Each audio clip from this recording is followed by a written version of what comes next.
안녕하세요. 양심중고차 이진영입니다. 오늘 차본다 구매 대행은 유튜브를 보고 구독자님께서 의뢰를 해주셨어요. 지방에 계시는 구독자님이신데 디스커버리 4에 또 미쳐있는 분입니다. 또 죽기 전에 디스커버리 4를 꼭 타보고 싶다고 하셔가지고 차본다 구매 대행을 의뢰하셨습니다.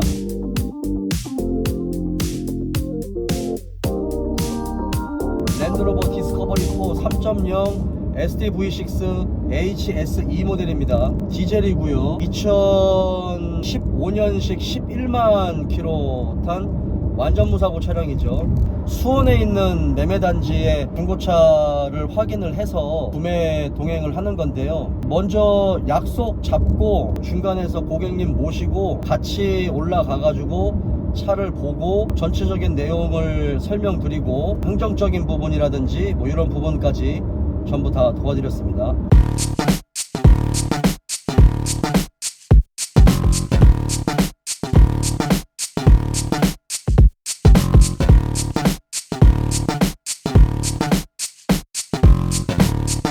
디스커버리 4는 뭐 제 영상을 보시는 여러분들도 잘 아시겠지만 가장 악명 높은 차 중에 하나예요. 특히 이 3.0 디젤 엔진 ST-V6 3.0 디젤 엔진은 전 세계적으로 조금 이슈가 있는 엔진이죠. 그럼에도 불구하고 많은 분들이 구조적인 단점을 알면서도 살려고 하는 충분한 이유가 판매량을 보면 증명이 되거든요. 사실 제가 상담할 때도 고객님한테 굳이 이 악명 높은 차를 사서야 하냐라고 제가 특별한 이유가 있냐라고 여쭤봤을 때도 다른 디스커버리 매니아분들 하고 똑같은 대답을 하셨어요. 한번 타봐야 되지 않겠느냐, 알고 있다, 다 알고 있다 라고 말씀하셨습니다. 그래서 더 이상 이야기를 하지 않았죠. 먼저 이 차는 수원에 있는 이제 매매단지에 있는 차입니다. 먼저 엔카 상에 있는 사진으로만 봤을 때는 깨끗해 보였습니다. 이게 중고차가 제가 13년 정도 차장사를 하는데 제가 여러분께도 몇 번 이야기 드렸지만 사진상에 있는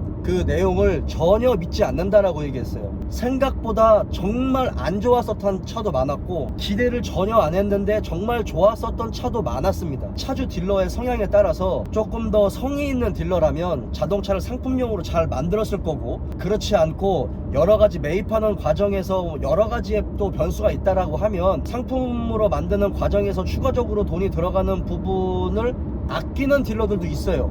그건 딜러의 성향에 따라 조금씩 다릅니다. 자, 근데 지금 이 차는 그래도 이게 3천만 원이 훌쩍 넘어가는, 중반대가 조금 넘어가는 그런 금액의 차거든요. 지금 시세가 그러니까 차주 딜러분이 뭐 이렇게 매너가 없다 요거까지는 아닌데, 차주 딜러분도 굉장히 젊은 분이었고 그래서 그랬는지 모르겠지만 겉에 도장 상태가 아주 그리 좋지는 않았어요. 이 차종 자체가 고급 차잖아요. 그리고 차를 타시는 분들도 여유가 없는 분들이 아니고 조심스럽게 운전하는 분들일 거고, 이 차를 사려고 하시는 분들도 여유가 없으면 또 사지 못하는 차이기도 하고 꼼꼼한 그런 분들이 보통 많이 사시는데, 이번 차 같은 경우는 제가 조금 빈정상했던 건 3천만 원 중반에 좀 넘는 금액임에도 불구하고 지금까지 봤었던 차들과 비교했을 때는 조금 이 도장 상태가 성의가 없었어요. 그렇다고 해서 아주 도장 상태가 나쁘다 요거까지는 아닌데, 생활의 잔기스들이 좀 있었고 충분히 뭐 예를 들어 도색이라든지 광택이라든지 약간의 어떤 그런 성의 표시가 있었으면 지금보다는 조금 낫을 텐데, 그 부분에 대한 성의 표시가 조금 부족했다. 그래서 처음에 이 차를 딱 보고 가까이 가서 볼수록 살짝 아쉬운 느낌이 들었습니다. 그게 첫 번째 인상이었어요. 그래서 사실 기대가 조금 떨어졌었죠. 그런데 중고차는 변수가 있죠. 이 차를 이제 시운전을 하면서 느꼈었던 부분하고 그 다음에 차량 하부를 떠서 느꼈었던 부분들에서 이 차의 이미지가 조금 바뀌었어요. 시운전 할 때 이 차의 단점이 되는 부분들 있죠. 선과장치에서의 로우암 잡소리라든지 변속 충격 같은 경우는 제가 여러분한테도 몇 번 말씀드렸지만, 냉간 시에 미션 오일의 온도와 엔진 오일의 온도가 완벽하게 올라가지 않은 상태 상태에서는 어쩔 수 없는 변속 충격이 있어요.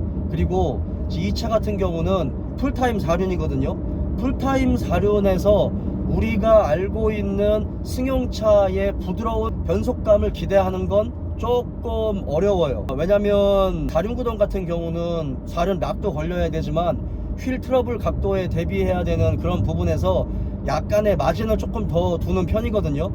그래서 6단 미션 같은 경우는 약간 이렇게 1단에서 2단 변속할 때 약간 이렇게 으끄거리거나 약간 미세한 변속 충격이 있는 건 이해할 수 있는 부분들입니다. 이 차도 냉간 시에는 미세하지만 그런 부분들이 있었고요. 시운전을 하고 미션 후에 오일의 온도가 올라갔을 때는 그 부분이 많이 개선됐어요. 그 다음에 시운전 했을 때는 그런 부분들은 없었습니다.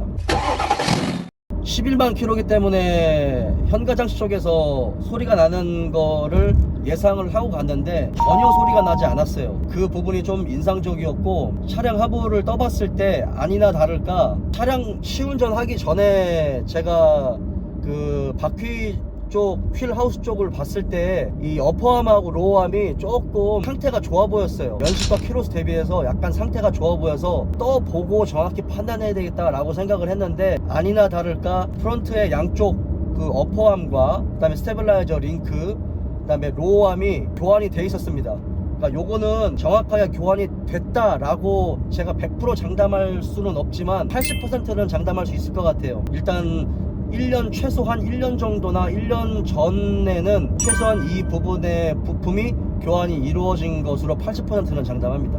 이 차 같은 경우는 엔진에 약간 결함이 있잖아요. 고질병, 크랭크 샤프트의 메탈 베어링 쩔어붙는 그런 고질병, 그리고 이 부분이 있어요. 크랭크 샤프트가 있고 그 다음에 중간에 밸런스 샤프트가 들어가 있고 중간중간마다 이제 메탈 베어링이 들어가는데, 메탈 베어링 중간에 스러스트 베어링이라고 있어요. 센터 베어링이라고도 하고 뭐 스러스트 베어링이라고도 하는데, 중간에 납작한 메탈 베어링 양쪽 끝에, 이렇게 말하면 어떻게 들을지 모르겠지만 애기들 기저귀를 보면 양쪽에 오줌 새지 말라고 날개에 약간 달려있는 그런 형상처럼 비슷하게 메탈 베어링 옆에 이렇게 그 스러스트 베어링이라고 중간에 있거든요. 그 베어링도 크랭크 샤프트의 좌우의 움직임을 잡아주는 역할을 하는데, 센터 베어링이라고 해서 그 베어링의 고착이나 손상도 굉장히 심한 엔진이에요. 요거는 결함이고, 요거는 제조사에서 엔진 리콜로 교환이라든지 수리가 되는 부분인데, 아직까지 이 차는 엔진의 교환 이력이 없습니다.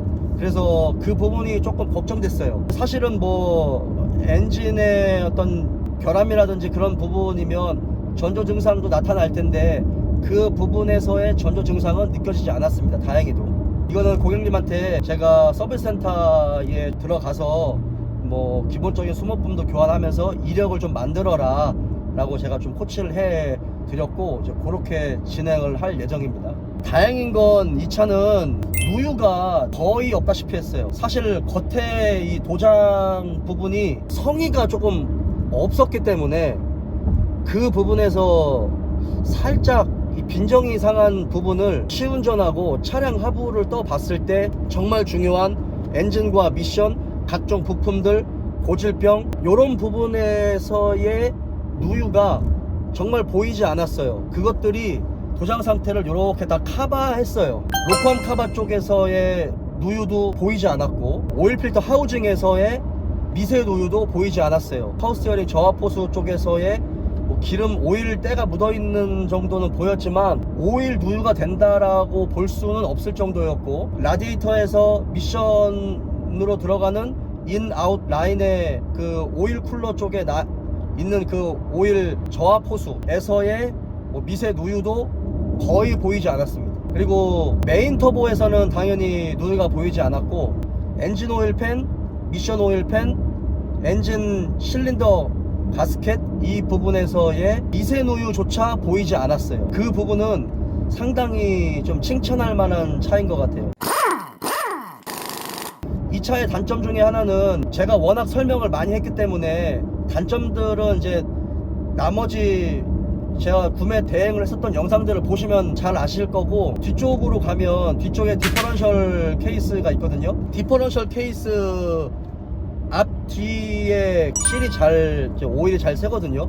이 차도 앞에는 괜찮은데 쪽에 디프 쪽에 약간 오일이 이렇게 플로우 패널, 그러니까 트렁크 플로어 쪽에 오일 때 같은 게 살짝 이렇게 묻어 있었어요. 그거는 위쪽에 오일이 튀었다는 이야기는 관성에 의해서 오일이 위로 뿜어졌다는 얘기거든요. 그거는 실밖에 없어요. 그러니까 뒤쪽에 등속 조인트 있죠. 등속 조인트가 바퀴 쪽에도 붙고 그 다음에 디퍼런셜 쪽에도 붙잖아요. 뒤 대우 쪽에 붙어있는 실 그쪽에서 이제 관성에 의해서 오일이 좀 튄 흔적들이 보였습니다. 그거는 최대한 빨리 그 실을 교환하시는 게 좋습니다. 왜냐면 디퍼런셜 오일 같은 경우는 오일이 많이 안 들어가요. 진짜 많이 들어가 봐야 뭐 2.5리터에서 3리터 정도밖에 들어가지 않기 때문에 빨리 오일을 교환하거나 보충을 하셔야 됩니다. 교환하는 게 낫겠죠. 앞쪽에 디퍼런셜 쪽에는 누유가 보이지 않았어요. 그런데 이게 풀타임 4륜이기 때문에 그 부분도 교환을 하는 게 좋을 것 같아요. 왜냐면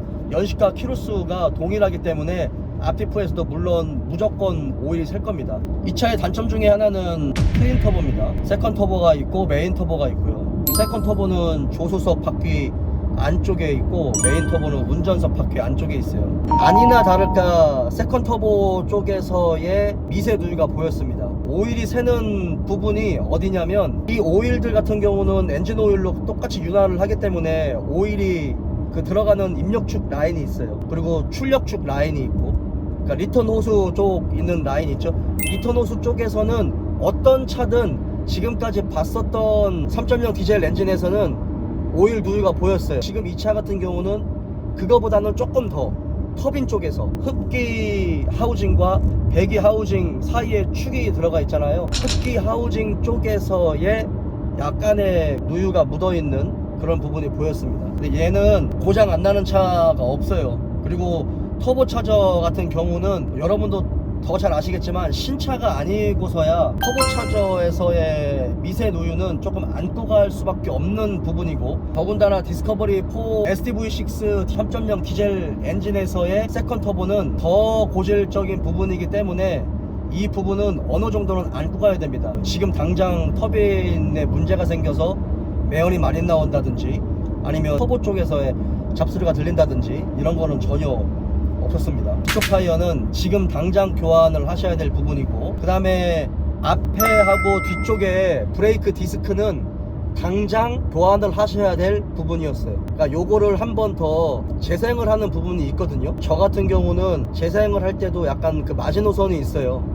저는 차라리 비품이라도 디스크를 교환하는 게 낫겠다라고 고객님한테 말씀을 드렸고, 정품과 비품의 차이는 비품이 조금 더 녹이 잘 슬어요. 재질의 차이도 분명 있을 거고, 하지만 다행스러운 건 브레이크 패드의 면 그대로 잘 달았고 그대로 잘 깎아 먹었다는 거. 자, 그리고 실내로 들어와서 디스커버리가요, 단점 중에 하나가 썬루프 들뜸 현상 있거든요. 방지턱을 좀 세게 넘어갔을 때 썬루프가 한번 들렸다가 떨어지는 그런 경우도 있고, 레일의 문제 쪽에 있는 경우들도 있고, 그 다음에 썬루프 그 커버 있거든요. 그늘 그 커버가 잘 망가져요.